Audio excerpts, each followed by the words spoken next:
Welcome to another YouTube exclusive for Always College Football. Today we're going to go through the top 10 defenses on paper coming into the season here in 2024. A lot of good options too.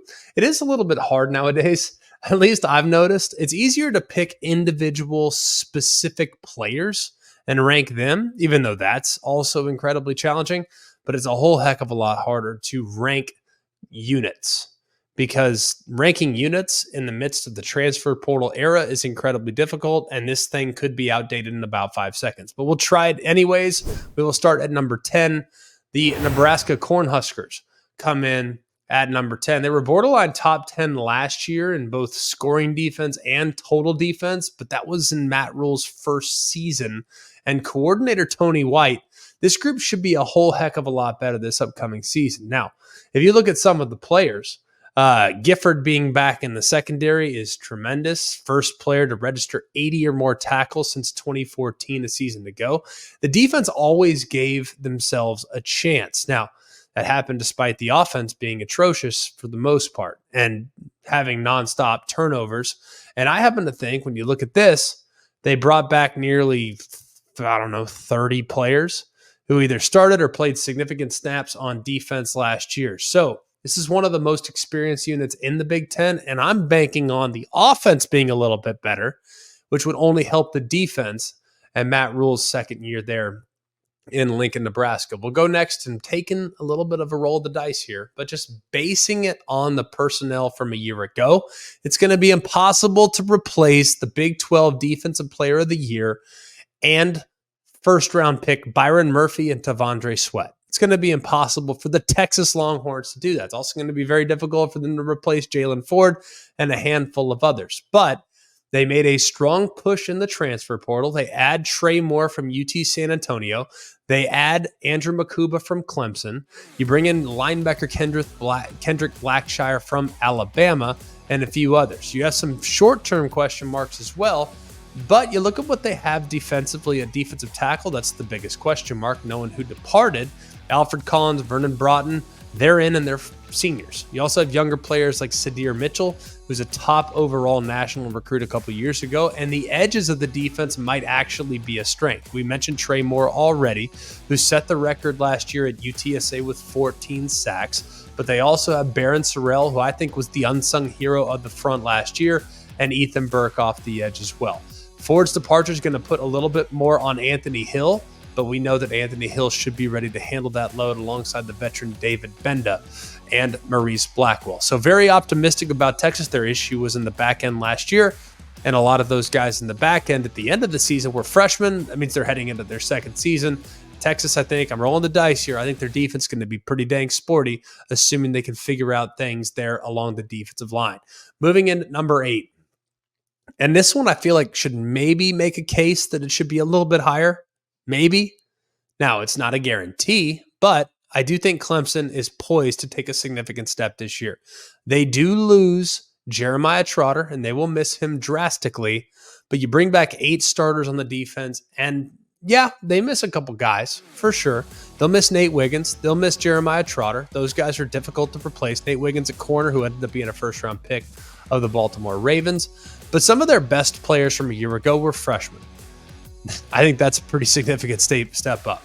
Peter Woods, TJ Parker, some of the guys in the back end like Khalil Barnes, Avion Terrell. Some of their best players were true freshmen last year, which means next year, alongside some of the veterans like Barrett Carter, like veteran safety RJ Mickens, like veteran defensive lineman Devontae Capehart, they should be in a pretty good spot. I think moving forward with the youth that should take a step and the veterans that are holdovers from the previous year, plus another year with Wes Goodwin's system, they should be in a good spot. I think Clemson comes in at number 8. At number 7, I'm going to go with the Oregon Ducks. Now, Dan Lanning last year made it a point that very few teams in college football are going to rotate as much as the Oregon Ducks. They rolled so many guys. It felt like 35 guys every single week played for Oregon defensively. I'm not talking just played. I'm talking about meaningful minutes played. There were very few that didn't see the field throughout the season for the Oregon Ducks, but they bring back some top defensive players. Jordan Burch is an outstanding edge rusher.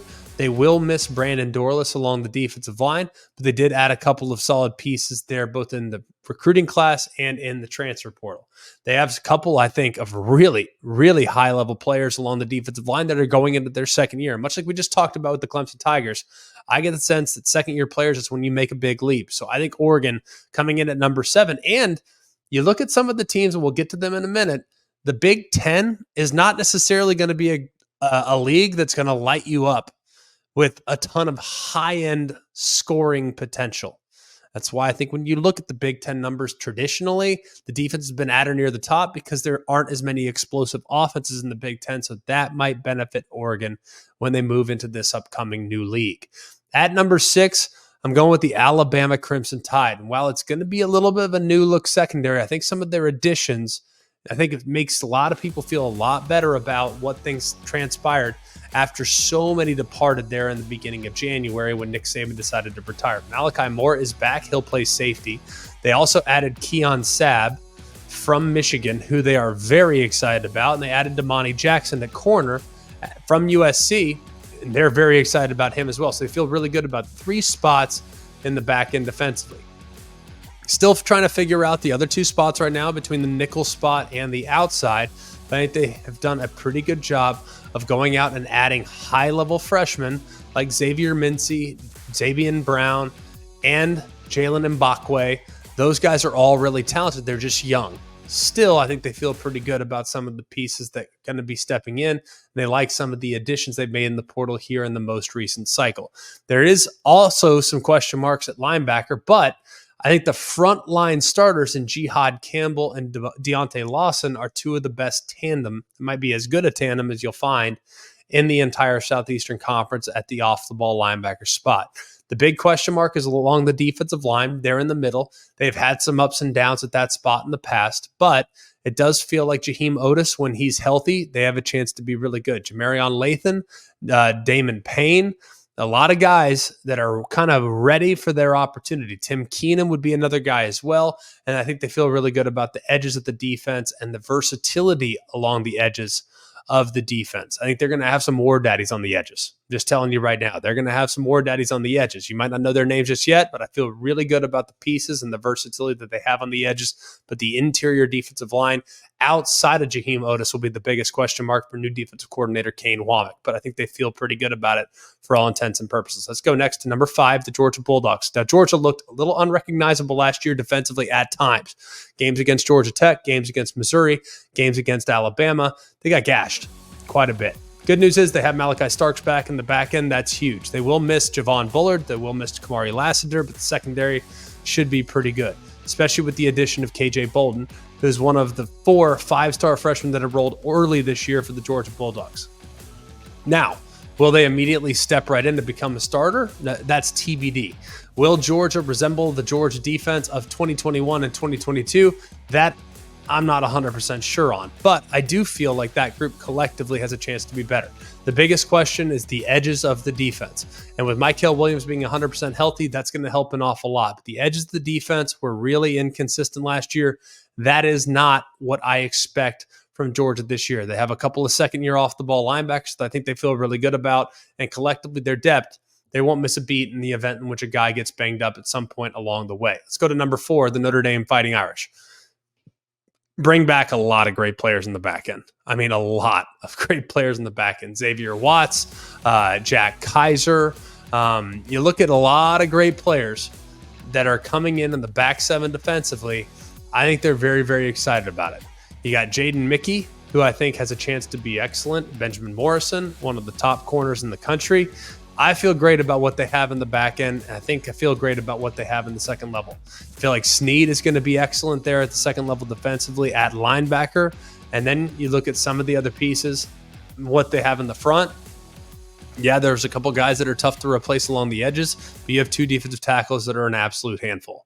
So Notre Dame's in a great spot. I think at all 3 levels, they might have more depth and fewest question marks of anybody in the entire country when it comes to all 3 levels defensively. Let's go next to Michigan. Michigan, with Will Johnson back at corner, should be in a great spot. But if you look at really what they have, I mean, there are so many All-American candidates at every level. You got Mason Graham and Kenneth Grant along the line of scrimmage. You look at some of the losses there in the back end, or some of the losses there at the second level. Yeah, it's difficult, but what they have coming back, a lot of guys that are really, really good. Junior Colson's a hard guy to replace. No doubt about it. No one's trying to argue that it's not. But you look at Maryland transfer, Barham taking over some of the leadership roles. Makari Page is back. They have a lot of pieces back. And I think if you look at the corners, they might be excellent when we fast forward to the end of the season. So Michigan will still have a top 3 defense, plus they're in the Big Ten. I think they'll be in a really good spot. Let's go next to Iowa. We know that Jay Higgins is back. They will miss Cooper DeJean. But as long as Phil Parker's in Iowa City, how do you not consider the Hawkeyes a top 3, 4, 5 defense? Regardless of who's back, what's back, it never matters. With them, it's an identity. And you look at some of the pieces. Nick Jackson, Jay Higgins, Sebastian Castro. You look at Quinn Schulte. You look at cornerback Jamari Harris. All decided to return. Now, new offensive coordinator Tim Lester, maybe they put a little bit more pressure on the defense with some of the schemes that they're going to run, but I don't think it's going to be enough pressure to take Iowa out of the top 2, top 3 spots in the country with what they have on that side of the ball. And finally, the top defense on paper coming into the season, I'm going with the Ohio State Buckeyes. The best returning defender for them is Denzel Burke, but the best defender overall is Caleb Downs. They also have, I think, good, solid defensive ends. Now, I'm not going to sit here and put Jack Sawyer and JT Tuimoloau in the Hall of Fame right now. I think they're really solid. I think they're excellent players. I'd like to see more out of them, if I'm going to be honest with you. From a consistency standpoint, I've seen JT Tuimoloau be the best player on the field from time to time. I don't see it all the time, though, and I'm hoping maybe this is the year that can happen on a more consistent basis. But Jack Sawyer, JT Tuimoloau on the end, you got some really good pieces in the middle. And if you look at what they've added, I think at the second level and the third level defensively, they should be in really good shape. Plus, it's year 3 under Jim Knowles. They are really solid from a depth standpoint, from a personnel standpoint, and they have star-studded pieces on the perimeter, which I think is going to be where it starts when playing against the best teams in the sport. Mentioned Denzel Burke already, Davison Igbinosun, Jordan Hancock. You have some of the best players in the country alongside Caleb Downs in the back end there at the safety spot. So that's your top 10 defenses coming into the 2024 season.